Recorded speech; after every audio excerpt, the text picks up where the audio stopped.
Matthew's Gospel of the Kingdom, in the reading of Matthew chapter 1.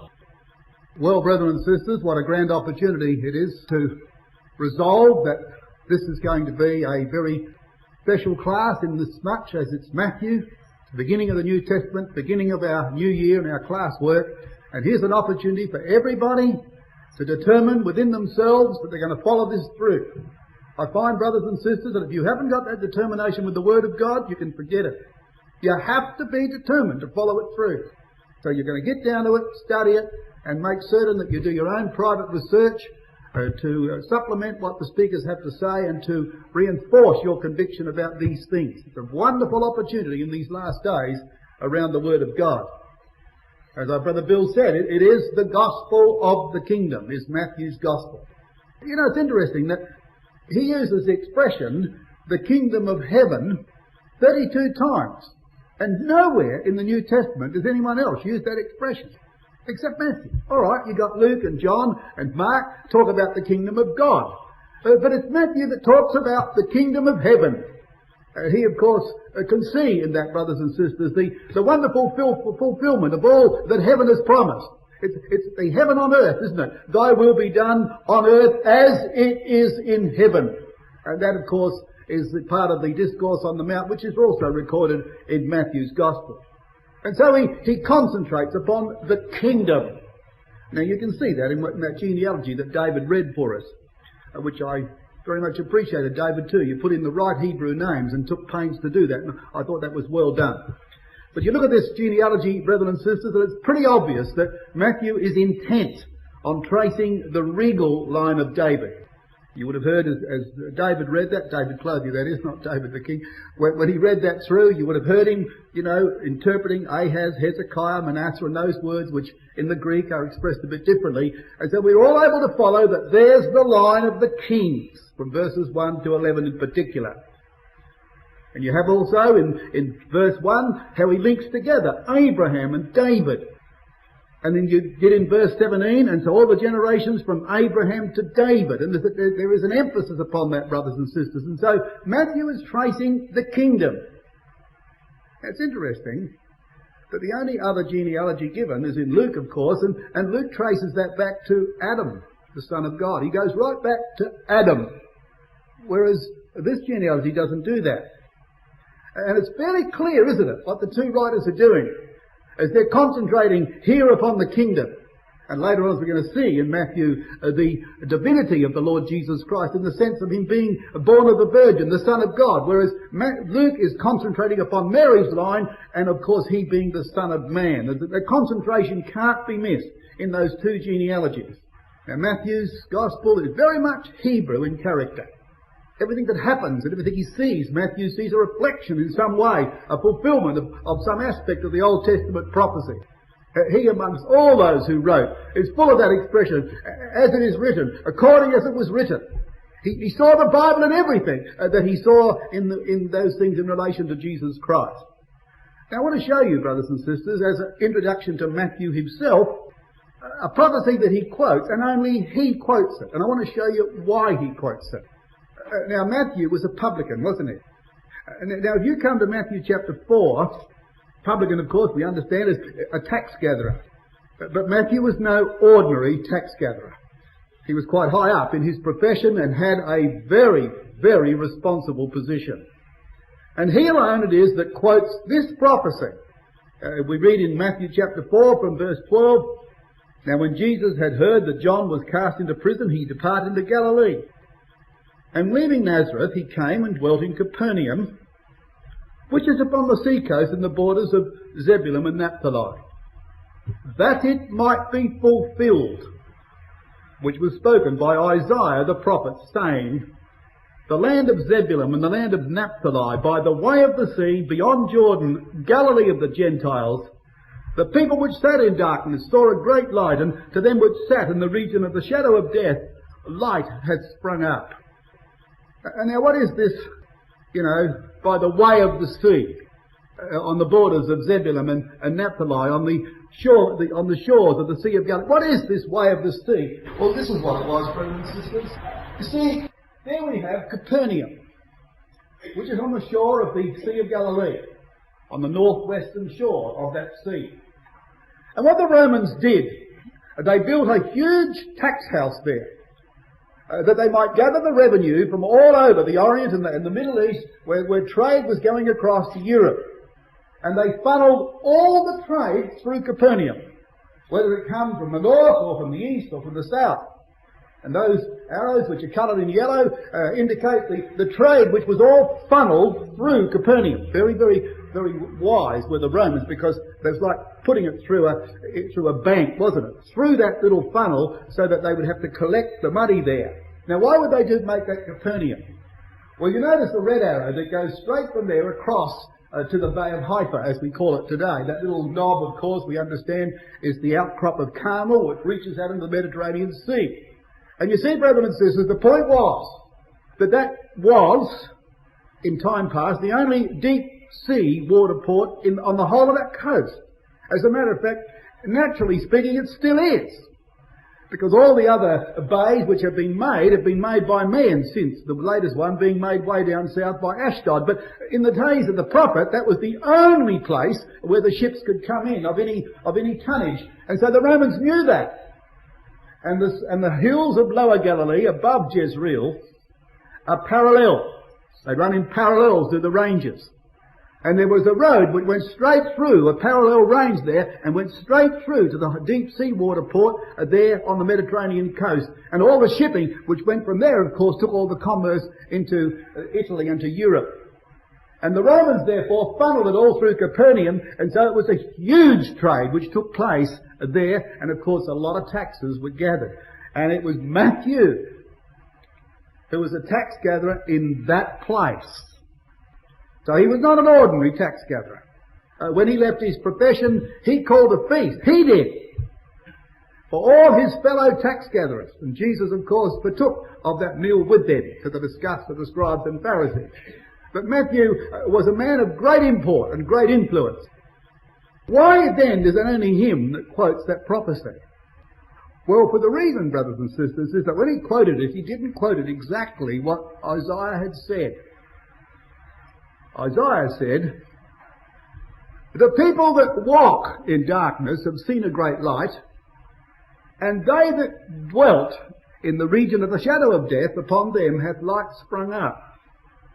Matthew said, "The people which sat in darkness have seen a great light, and to them which sat in the region of the shadow of death hath light sprung up."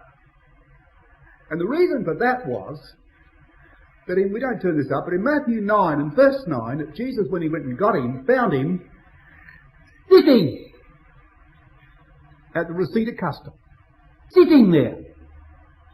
And so Matthew saw not only the fulfillment of this prophecy in relation to the total import of Isaiah, but more especially to the personal relationship it had to himself, because he was sitting, brothers and sisters, in the darkest place in the Middle East, amongst all the money. Money's an awful dark thing. He couldn't be in a blacker place than in the middle of all that commerce, which would drown out the light of God's Word. Nothing more effective than to put out the lamp of truth in our life than money. And he was sitting in piles of it. And the people that walked and the people who dwelt in Isaiah was now Matthew, who sat there.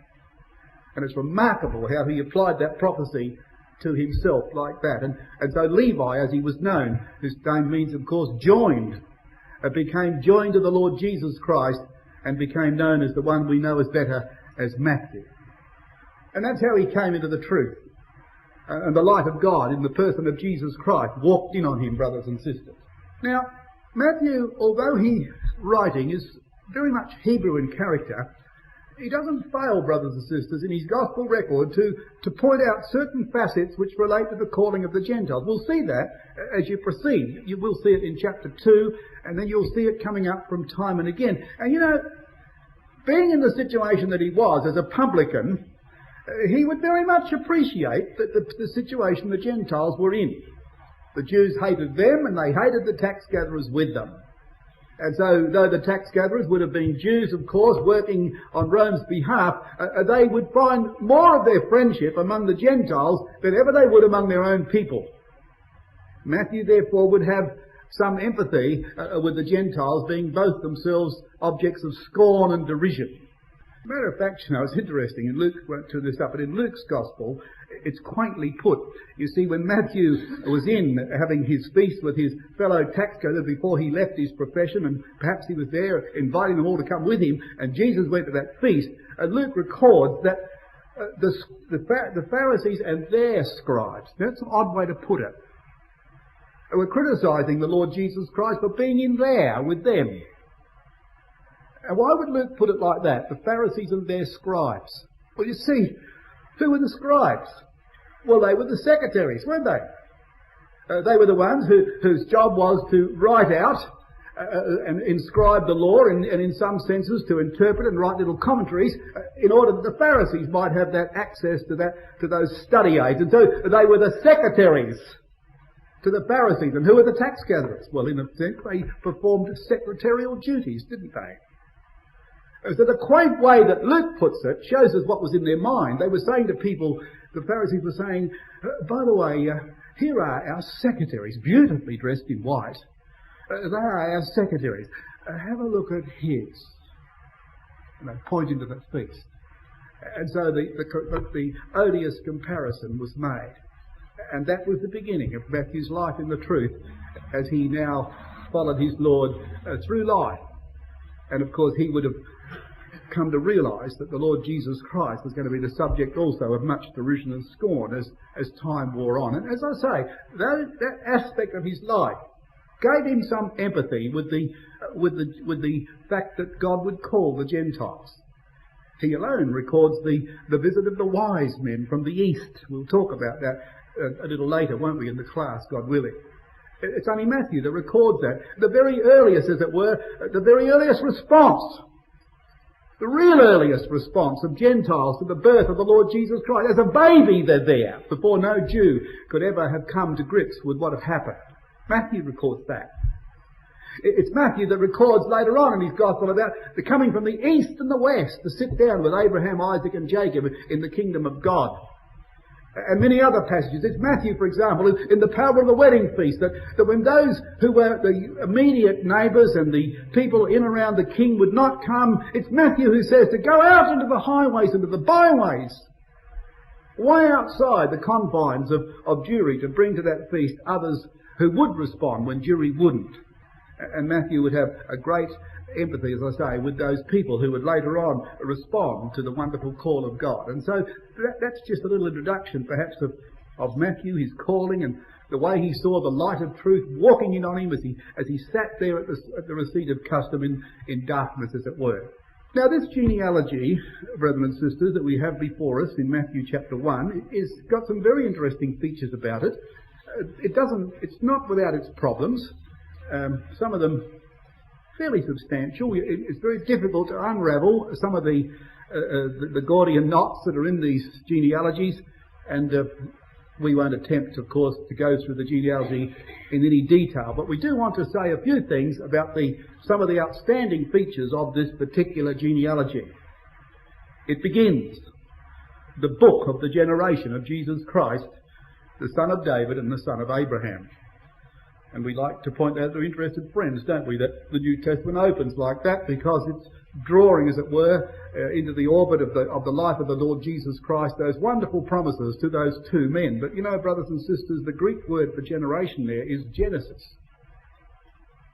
And that's the word Genesis, birth or beginning, that the Greek translators of the Old Testament, the Septuagint translators, chose to call the first book of the Bible. And I like to think that there's not just the two covenants there, but the three of them. That which was promised to Adam and Eve, which is recorded in the early chapters of Genesis.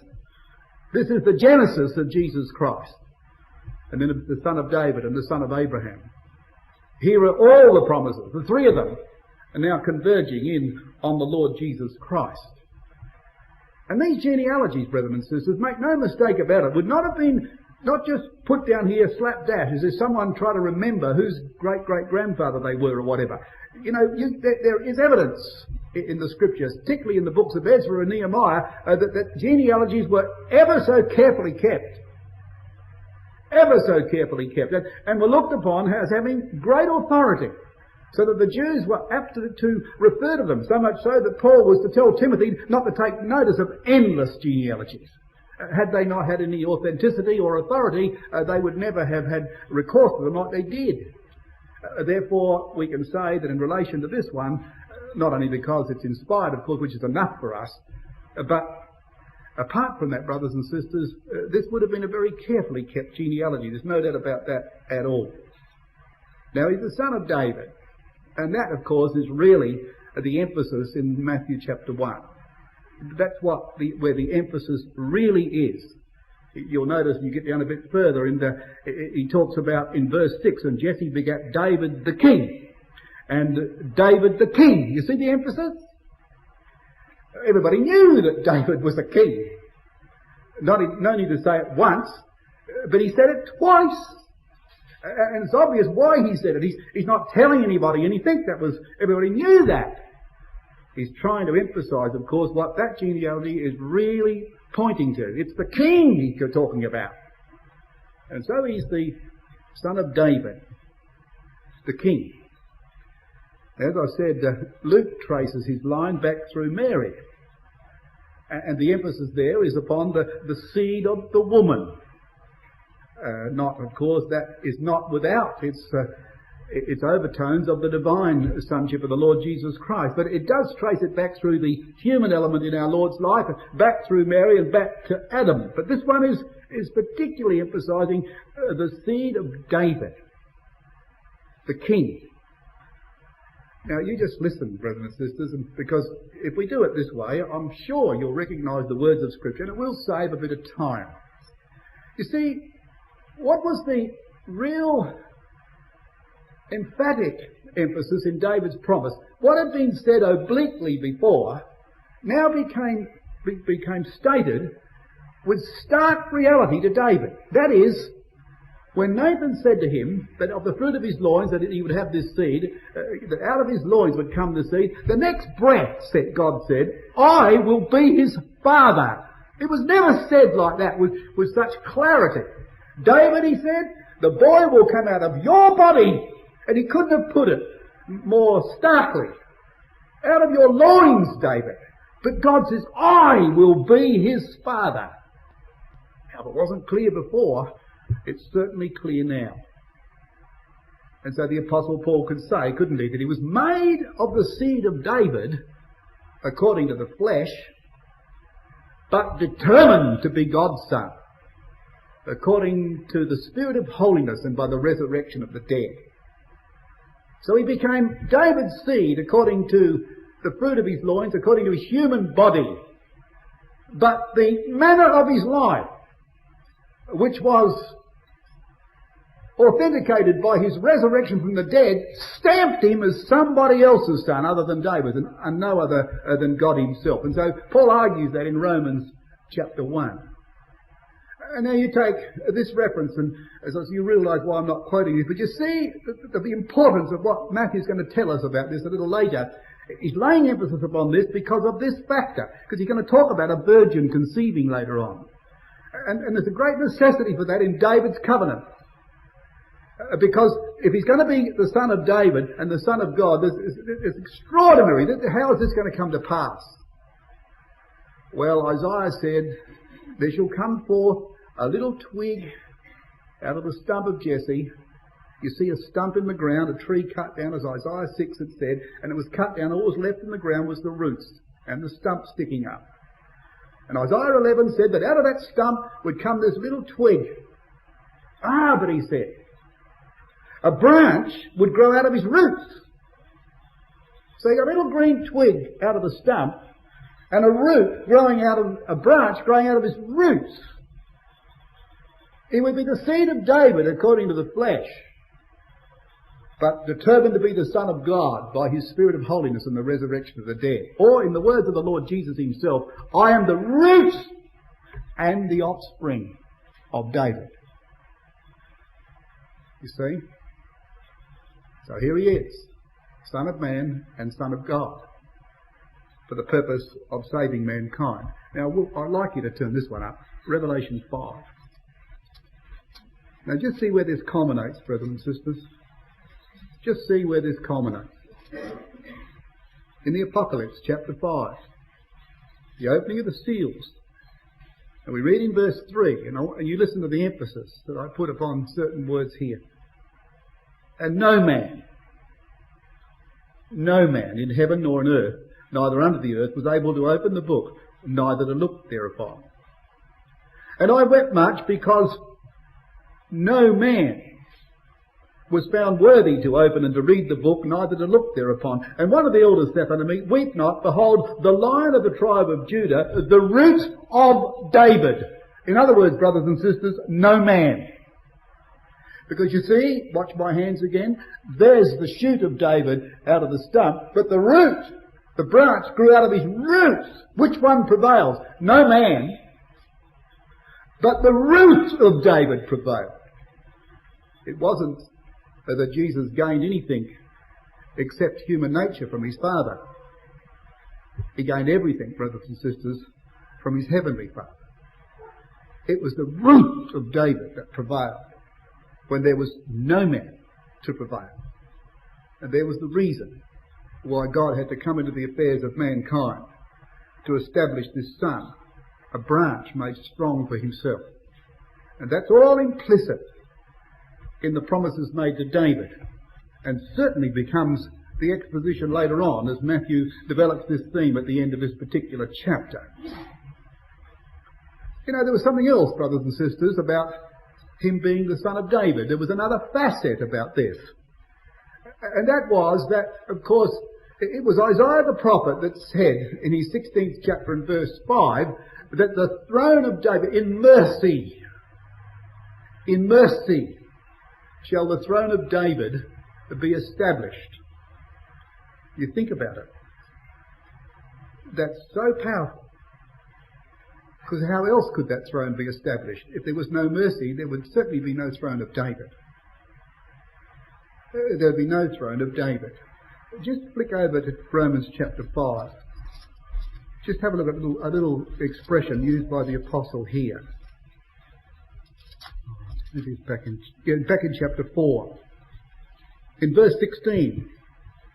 Talking about the law of faith, the apostle says, Therefore it is of faith that it might be by grace, to the end that the promise might be sure to all the seed.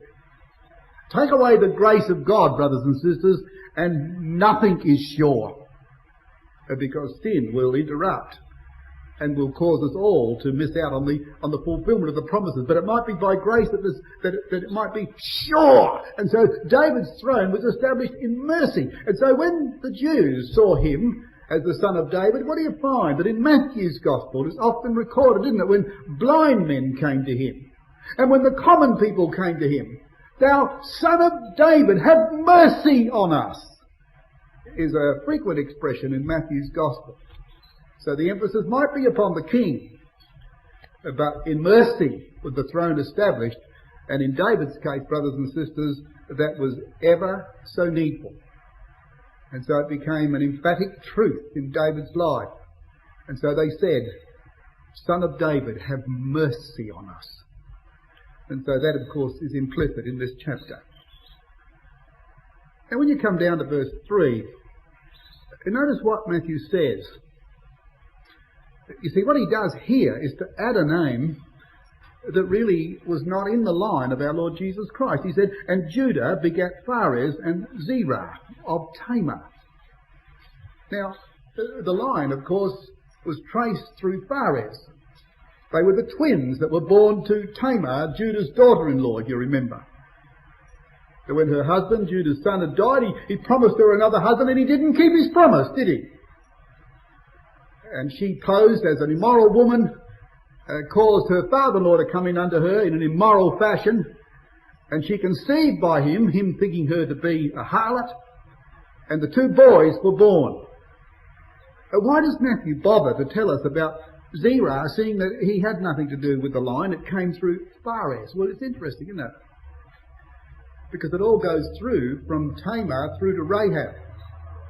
And he mentions the two of them. And what happened, of course, brethren and sisters, is that Zerah came out and they put a scarlet thread on his hand.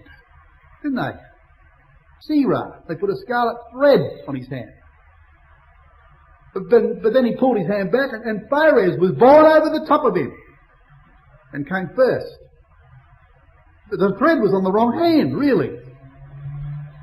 And the years rolled by and we came to Rahab, who hung a scarlet thread out of her window, didn't she, to indicate that she had faith and that God would save her from the Holocaust of Jericho.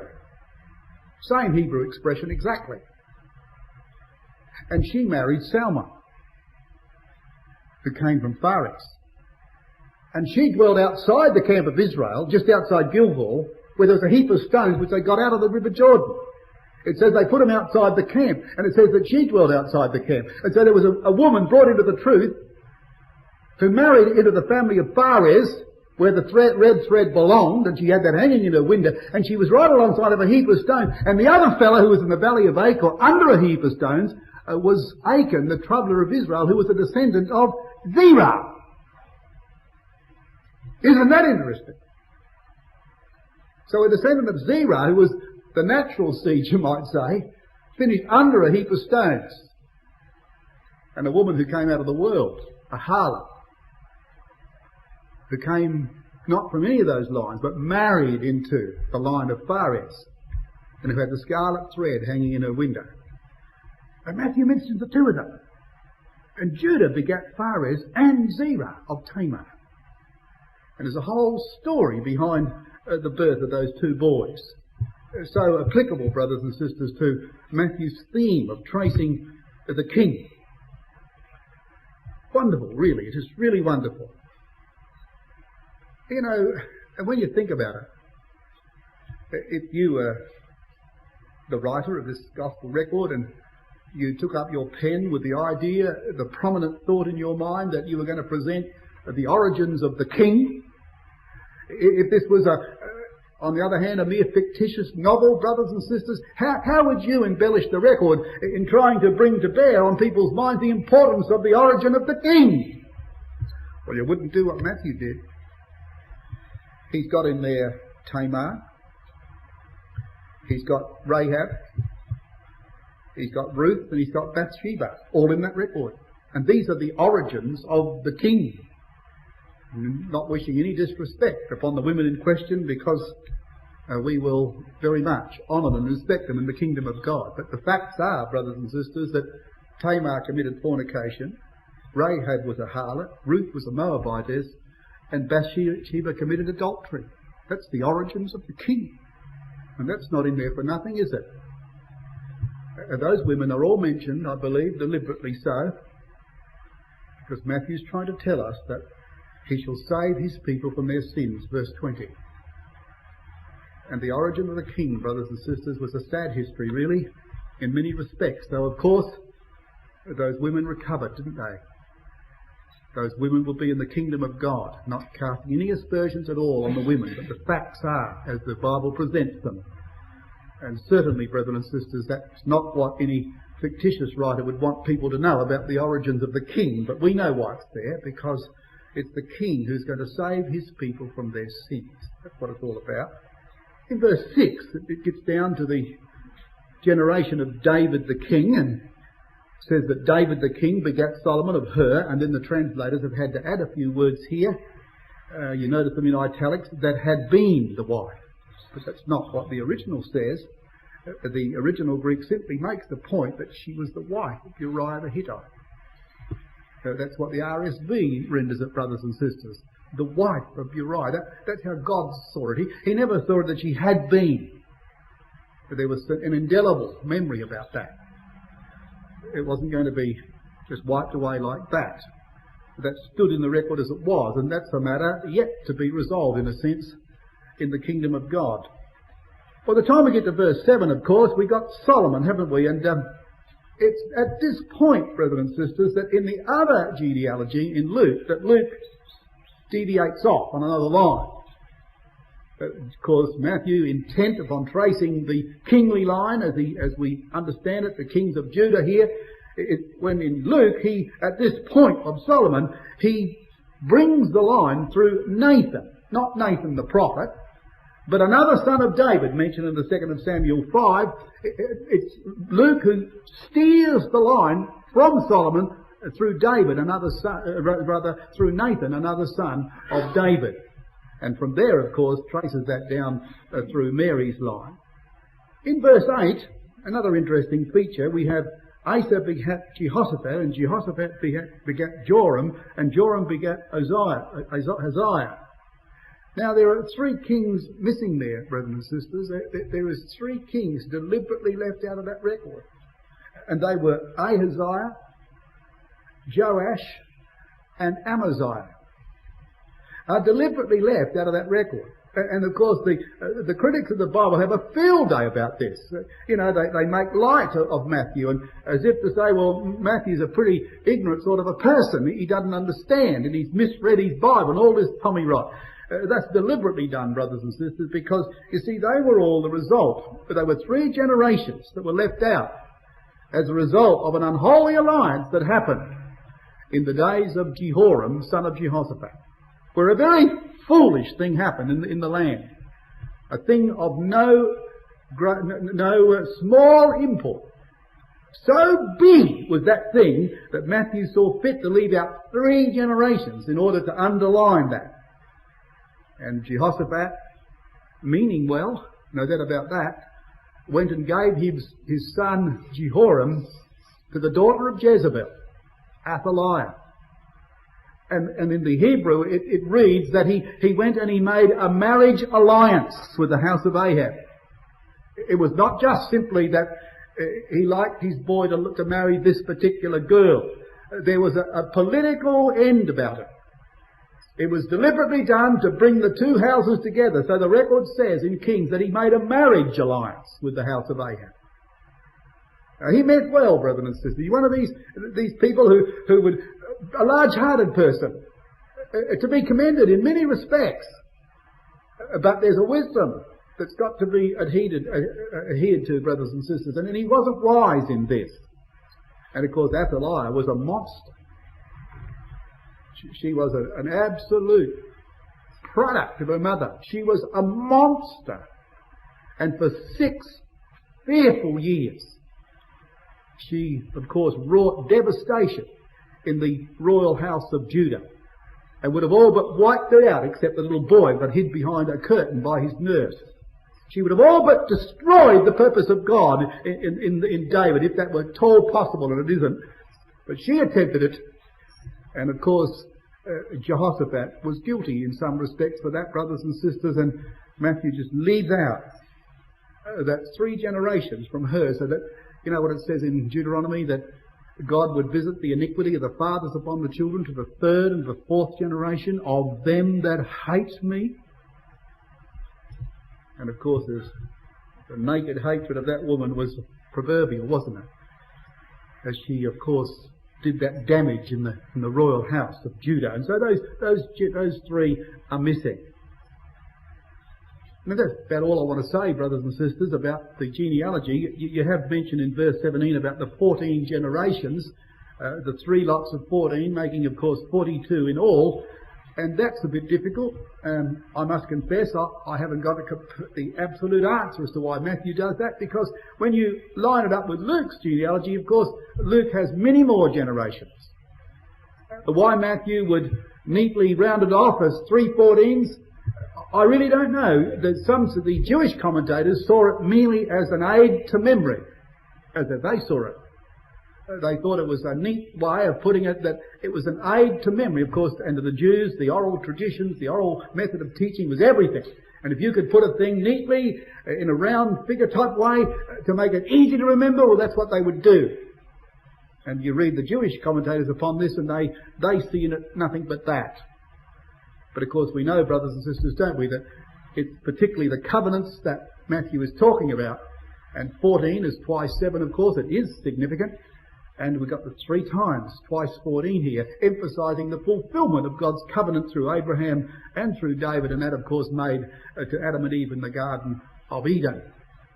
That 14 is not without significance, brethren and sisters. For example, you've got in the Old Testament the term everlasting covenant is found just exactly 14 times. That can't be chance. The everlasting covenant is exactly found 14 times. And it's equally significant that in the New Testament it's found just once. Just once. By the blood of the everlasting covenant he brought the great shepherd from the sheep, from the dead. Hebrews 13 and verse 20. Only the once, but 14 times in the Old Testament. And perhaps that's the significance here. Well, then from verse 18, brethren and sisters, we talking about the birth of Jesus Christ. Matthew has established his descent from David. Now we get the details of his divine sonship. I believe that's the point of all this. And he starts by telling us that when his mother Mary was espoused to Joseph. Now you look up that word espoused, it means to remember. And from that comes the idea of giving someone a souvenir. That's the idea of the Greek term. And that's not much different today, brothers and sisters, about getting engaged. The boy wants the girl to remember, and I suppose that the girl would like the boy not to forget either. And in order that that might never be forgotten, the boy gives her a souvenir. He gives her an engagement ring. Now what they did, customs there were maybe a bit different, but the ideas were the same. Except for this. I suppose it's not all that much different either from today. That the Jews regarded that as an act of marriage, really. Even though the marriage had not yet been consummated, the law regarded that as binding. We know that from Deuteronomy, where certain penalties for death are imposed for disregarding that situation. God saw that as a binding contract. And in this chapter, you see, verse 19, Joseph, her husband. But they're not married as yet. Verse 20 says, and Mary, his wife's there. To mention at the end of verse 20. But you see, they're not yet married as we understand it. But this is a binding contract. And that, of course, made things very difficult for Joseph. It wasn't something that he just could lightly put off. Now, I'm not suggesting, brothers and sisters, that we would see an engagement much different, would we? We would go along, I suppose, very much with that principle that if a young man and a young lady, a young brother or a young sister in our ecclesia took the step of being engaged, well, in our minds, they're as good as married. That's how we see it, and I believe that's how we should see it. Young people coming to that point in their life, when a little souvenir is given that they might both remember their love for each other, well, they should never have come to that point if they weren't intending to consummate that promise. And so we would see it much the same as they did, but it was more so here because they were virtually married in the Jewish mind and by Jewish law. And that made it altogether difficult for Joseph, didn't it, later on, when circumstances, of course, came to pass. And we read, brothers and sisters, that in verse 18 that she was found with child of the Holy Spirit. Actually, it's just Holy Spirit. And it's Gabriel, didn't it? It said to Mary that the power of the highest would come upon her. And that's a bit of an echo, isn't it, from Psalm 87, when it talks about us in the kingdom of God. From all walks of life, the Ethiopia, the Egyptians, the Babylonians, the Philistines, and the Tyrians are all mentioned in Psalm 87, that this and that man was born in her. And it goes on to say that the highest himself shall establish them. The highest. And he's talking about birth in Psalm 87. So people are going to be spiritually born, not like this one, of course.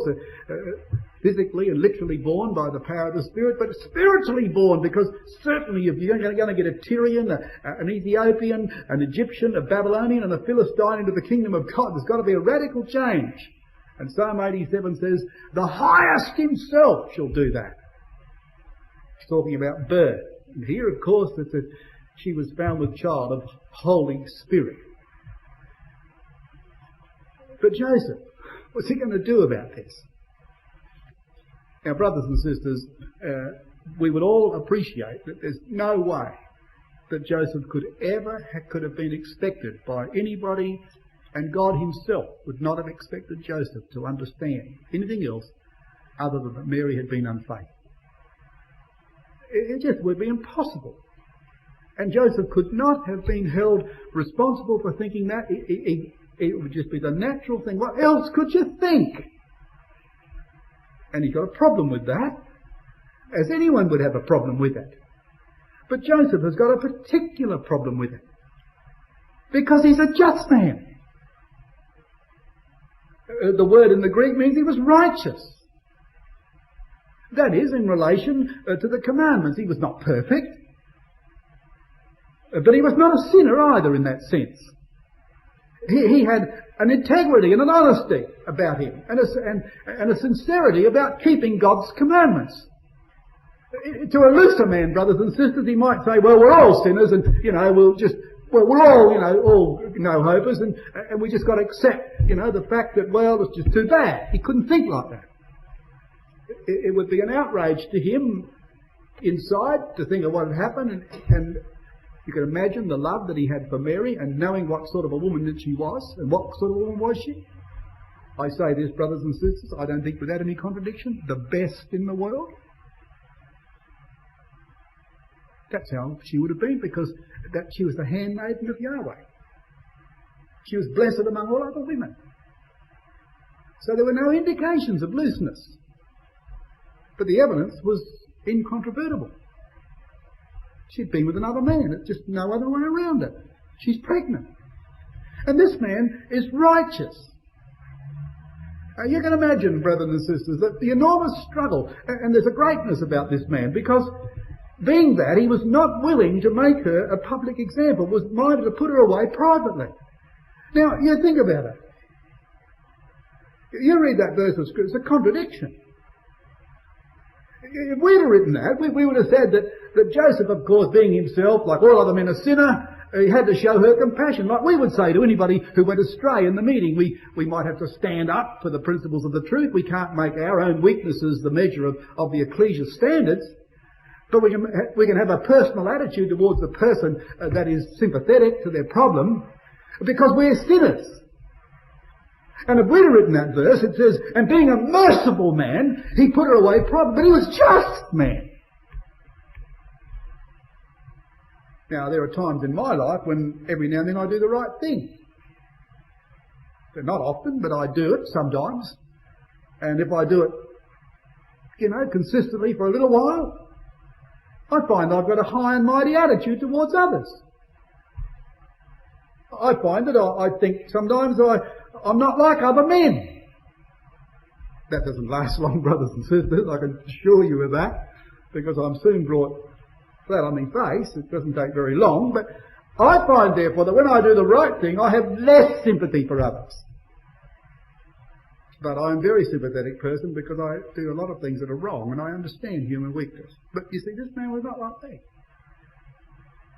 And it's an incredible testimony to his character, that he could be merciful and yet still be a man who himself kept his own integrity to the commandments of God. That's not easy. And then you can take one further step, perhaps a pretty big step, of course, but you can step through Joseph to the one to whom he was the guardian, the Lord Jesus Christ, was a perfect man who never did anything wrong and was touched with the feeling of our infirmities. Think how great that is. You can understand a David, having committed adultery and murder, being very merciful to others after that. But here's a man who's perfect, the Lord Jesus Christ. And he's still touched with the feelings of the weaknesses of others. That, brothers and sisters, is real greatness. And Joseph was a sterling example of that characteristic, one that we would find difficult. Record says he wasn't willing to make a public example of her. The RSV puts it, he was unwilling to put her to shame. And so he chose the other way.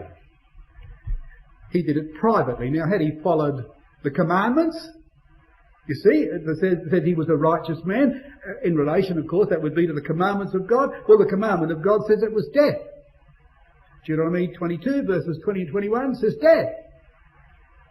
So that's the commandments that he stood in relation to. But he didn't take the stark commandment at all. There was a way out of this, because you see, the Jews had allowed a private separation and divorce, if anyone so desired it, in the presence of two witnesses. You read about that in Edersheim, if anybody's interested. I've got the page number here, if you're interested in reading that, about that Jewish custom. It wasn't in the law, but they had made the proviso that if a man wished that way, he could put away his wife in a private ceremony as long as he had two witnesses. And it's obviously that Joseph took that expedient. That's interesting, isn't it, brothers and sisters?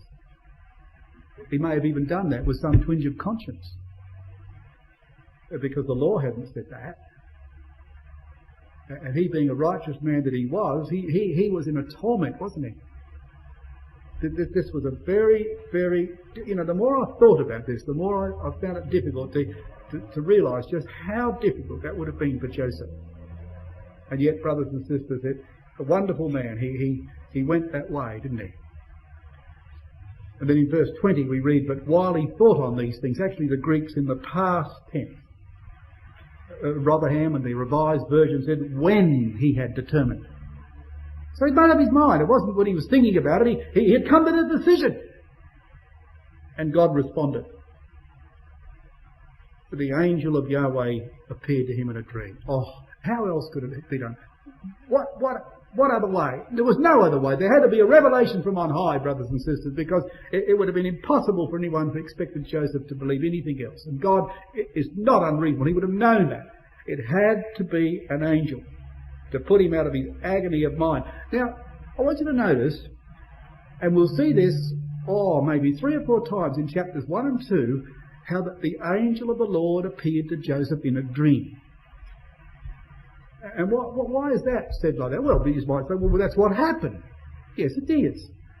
But when you come to Mary, you find that it was an angel of the Lord, all right, but he's named. Gabriel comes to Mary, and he's no ordinary angel. Why? He stands in the presence of God, inferring that there's a whole lot who didn't. And when she repeats what's been said, she speaks of God in the first person and said, he said to me, God said this. And there's a difference, brethren and sisters.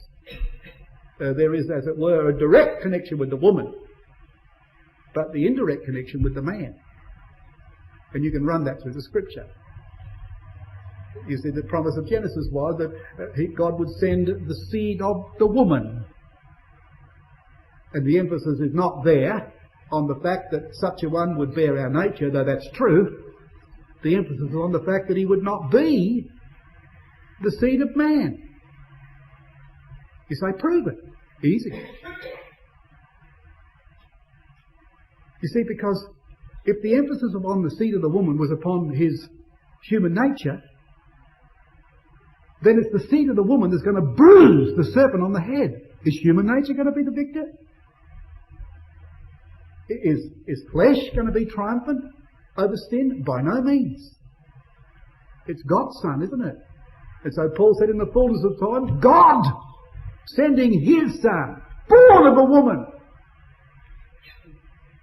Or in Romans 16, the God of peace shall bruise Satan under your feet shortly. The God of peace will do that. So the seed of the woman was direct. And you go over to the book of Judges, in Judges 13, and you find Manoah and his unnamed wife. And the angel of the Lord appears to the woman. She goes back and tells her husband. He goes to the angel and says, tell me about it. He says, go and talk to your wife. Then the angel appears to her again, and she runs back and tells her husband. And he makes an appeal and appeals to the angel. What did I do? He said, ask the woman. And poor old Manoah couldn't get a direct contact anywhere. The angel kept dealing with his wife. Why? Because the child was going to be born to a couple that couldn't have children. God was going to come into their lives. And so you find here the consistent expression. The angel of the Lord appeared to Joseph. But in Luke's record, brothers and sisters, there's a directness in relation to Mary that's quite startling. Really startling. Well, we come down now to verse 20 again, of course. And we've got Joseph being addressed by the angel as the son of David. In other words, what the angel is doing is confirming his legal status as guardian of Jesus. He was regarded as, by law, his father, by law, but really only a guardian. God was the father, of course. Many people have said, that there have been those commentators who believe that the two genealogies belong to Joseph, being the man. And some have even been foolhardy enough to question as to whether Mary was in the line of David. Well, that's absolutely stupid. Because if Jesus was born of the seed of David according to the flesh, where else could Mary come from? Because he certainly wasn't Joseph's son. So it's obvious that Mary's in the line of David. And it's obvious to me that line is the line that Luke's talking about when he's dealing with the genealogy there, as it relates, I believe, to Mary, the Lord's mother. But anyway, be that as it may, the angel regarded Joseph as the son of David, so that Jesus, both from the point of view of his guardian and his mother, had a legal status established before him that he was true heir to that throne in Jerusalem. And it's interesting, brethren and sisters, that right from the beginning, Jesus was afforded a guardian whose name was Joseph in his cradle, and a Joseph carried him to his tomb, didn't he? Joseph of Arimathea came and begged the body of Jesus. He was carried from the womb to the cradle, and from life he was carried to death by a Joseph. And I don't believe that's insignificant. I believe that what the record is telling us, that at either end of the life of the Lord there's a Joseph. And Joseph, of course, is preeminently a type of the Lord Jesus Christ, both at his first and his second advent. And there's a Joseph either end of his life. And Joseph is instructed in that 20th verse or 21st verse that he's to call his name Jesus. And we know what that means, brothers and sisters. Yahweh will save. That's what Matthew says, doesn't he, down a bit further, that he shall save his people from their sins. Yahweh would save them. Isaiah the prophet had said on several occasions that God said, I am Saviour and there's none else. There's only one Saviour, brothers and sisters, and that's God. And that salvation has been manifested through the Lord Jesus Christ. Matter of fact, if you'd like to come to Titus, just see how this is done. Rather interesting the way that Paul in Titus makes this point again and again. Just notice the interchange here. In Titus chapter 1, the end of verse 3, the commandment of God our Saviour. The end of verse 4, from God the Father and the Lord Jesus Christ our Saviour. And now chapter 2 and verse 10, the end of verse 10, that may adorn the doctrine of God our Saviour. At the end of verse 13, the appearing of the great God and of our Saviour, Jesus Christ. See the interchange? Chapter 3, verse 4, but after that the kindness and love of God our Saviour toward man hath appeared. Verse 6, which he shed on us abundantly through Jesus Christ our Saviour. Now there are not two. There is one. And that's why in those little stanzas there in Titus, Paul repeats that and interchanges God, Jesus, God, Jesus, God, Jesus, both Saviours, yet one. But because he's going to save his people from their sins, brothers and sisters, through the Lord Jesus Christ. And when we come back to Matthew, and Matthew says that, it says, and shall bring forth, this is verse 21, and shall bring forth a son, and shall call his name Jesus, and then the Greek has it, he it is that shall save his people from their sins. He it is. The expression is absolute there. And the people, of course, in particular here, are the people of Israel, and they're going to be saved, brethren and sisters, from their sins. You see, Israel were looking for a national salvation, but God was going to send someone to fulfill a desperate need that they had in their lives. Never mind about the nation. They had a desperate need in their lives. And of course, as always, Matthew sees a fulfilment of Scripture. Behold, a virgin shall be with child, and shall bring forth a son, and they shall call his name Emmanuel, which being interpreted is God with us. Now, if we liked, at this point of our study, we could deviate into a study of the Emmanuel prophecies. And that wouldn't altogether be out of place in the context of Matthew. But there's got to be, brothers and sisters, one singular thing, I believe, that Matthew's got in mind when he quotes that. And what was it all about? Well, you see, Israel, we come back to Isaiah 7, it's about this.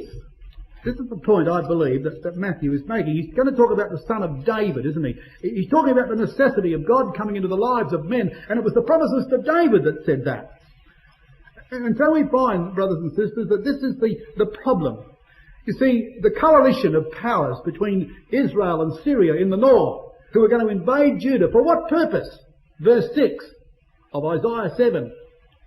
Let us go up against Judah and vex it, and let us make a breach therein for us, and set a king in the midst of it, even the son of Tabeel. Now, we don't know who Tabeel was. We got no idea. His name actually means pleasing to God, although I doubt that was true. But whoever he was, it was clearly the purpose of Israel in the north with Syria to replace the line of David in Judah. That was the point that was being made. Why? Because the chapter is a message to the house of David, verse 2. And it was told the house of David, saying, verse 13, and he said, hear now, O house of David.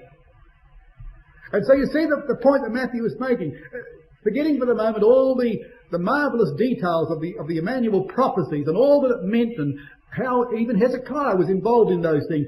Forgetting that for the moment, the point that Matthew is making is this, that there was a coalition of powers determined to change the line from David to something else.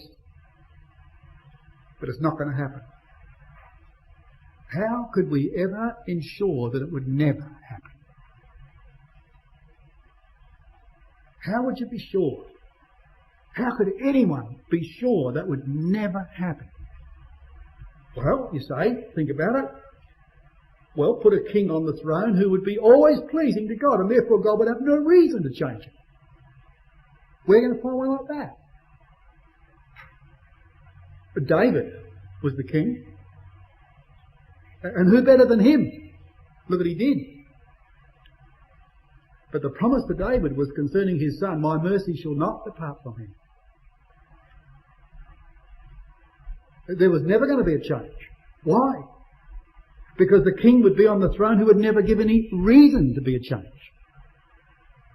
And not only that, brethren and sisters, but because he never gave any reason to make a change during the mortal existence of our Lord, there was no need to change that line. By the time that he'd finished his life and become a perfect man, God immortalised him. Now who's going to change it?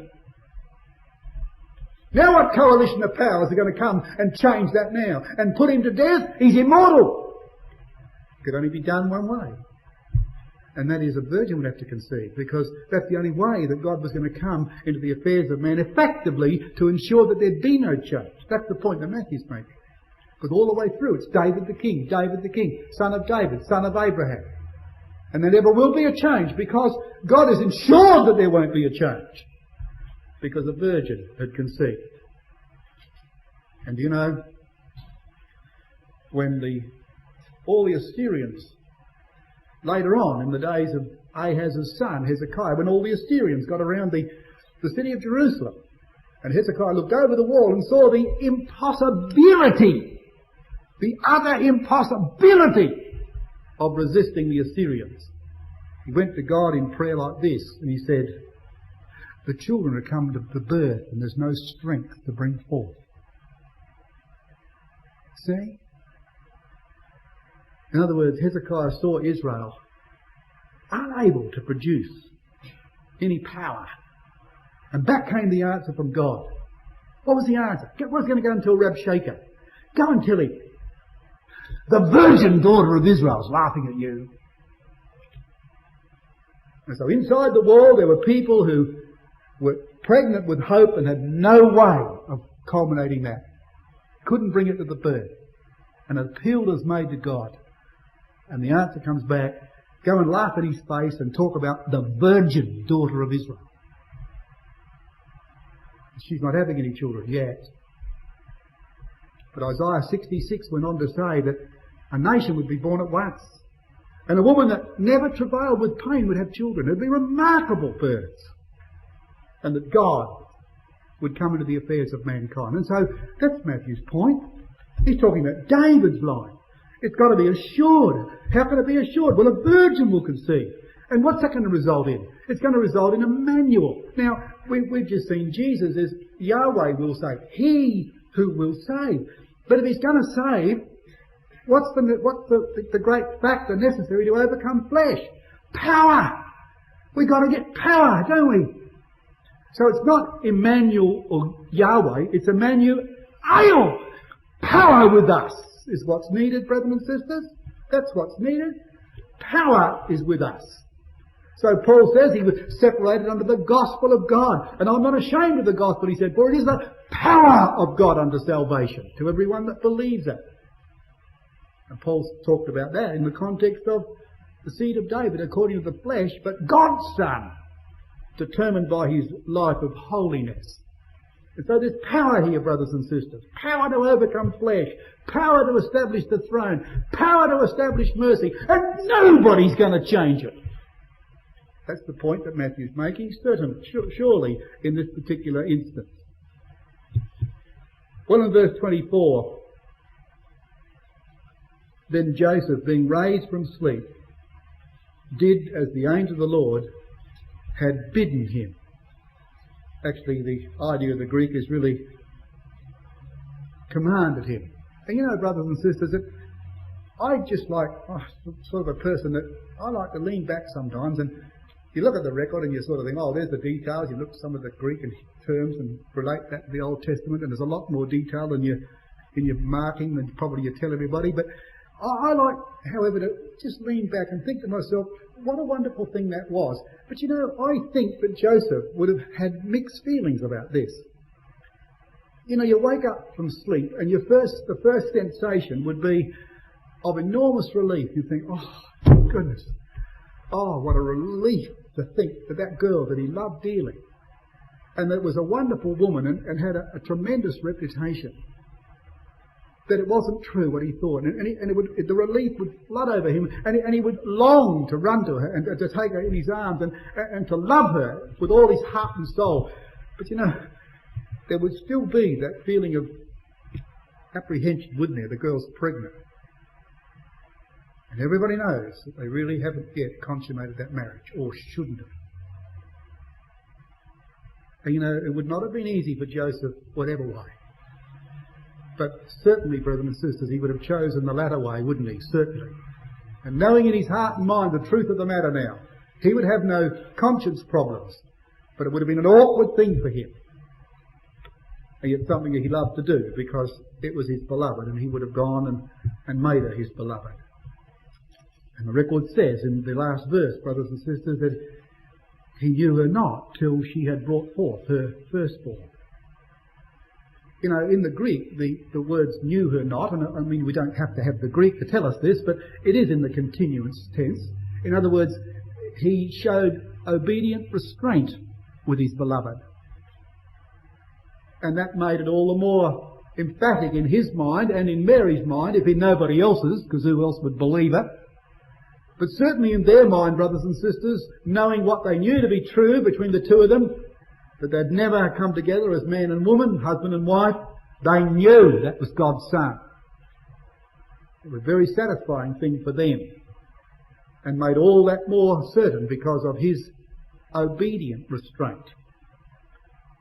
But the word till is there, and that of course means that after Jesus was born they lived together, happily together as husband and wife, and as Matthew later on records in his 13th chapter, they had other children. Now of course all the nonsense that's gone on about that, the Catholics trying to preserve the continual virginity of Mary with a lot of mumbo-jumbo and blasphemous nonsense and trying to say they were cousins or whatever, and you read all the commentaries about this and the nonsense that's talked about. It's simple, brothers and sisters, that Mary had other children by Joseph. That's absolutely for sure.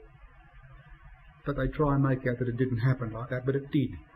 But for the moment, until that boy was born, there was nothing between them in that sense. And she brought forth her firstborn. Her firstborn. Now Luke mentions the firstborn. He mentions the firstborn in relation to Mary, so it's not untrue. But you know, here in the Greek, they say, the experts say, and I'm not an expert in this field, I'm reliant upon those who say they are, that they say that in the very genuine manuscripts that it's not there. It just says she brought forth the RV, the RSV, Rotherham says she brought forth a son. And that would be more fitting, wouldn't it? Because really, brothers and sisters, in the very special sense, he was God's only begotten. He was God's firstborn, wasn't he? Paul calls him the firstborn among many brethren. David calls him the firstborn higher than the kings of the earth. And Paul again calls him the firstborn from the dead because he was the firstborn of God. So she brought forth a son. And like he was told, he, that is Joseph. I think that's interesting. He was the one that was told to call him, and so he did. Was it Mary? It was Joseph that called his name Jesus. God will save us. Yahweh will be our Saviour. And so, brothers and sisters, that's the opening chapter of the Gospel of the Kingdom. And there's the King is born, and God willing, when we come back next time, we'll talk about the wise men who came to bring his gifts, and we hope we'll have a lot of wise men and women in the audience too.